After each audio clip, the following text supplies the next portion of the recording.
Puntong ito, masasabi raw natin na naka-move on na ang ex niya at may bago na, samantalang siya ay wala pa.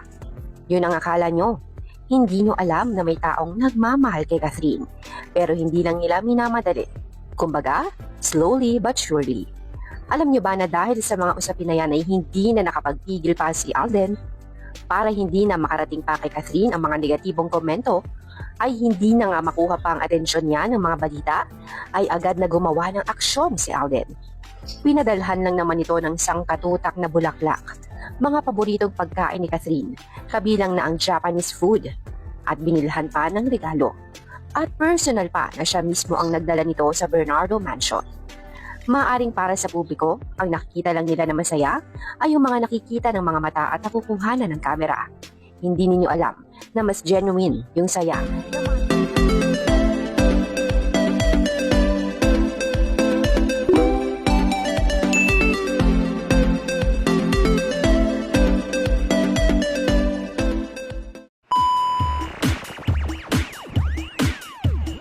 This is the mix of DJ Darvin. Hands up, up, up, up, hands up, yeah. Hands up, up, up, up, hands up, yeah, yeah. Hands up, up, up, up, hands up, yeah.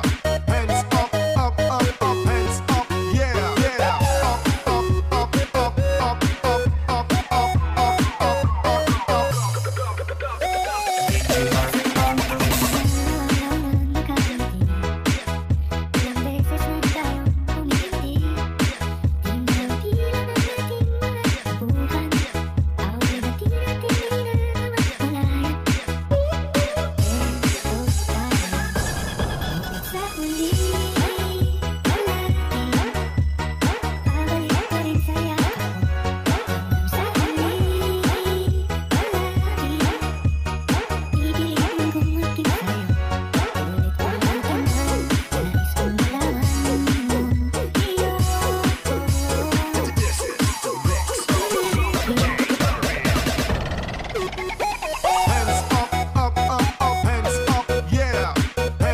Bernardo pinagtanggol ni Alden Richards.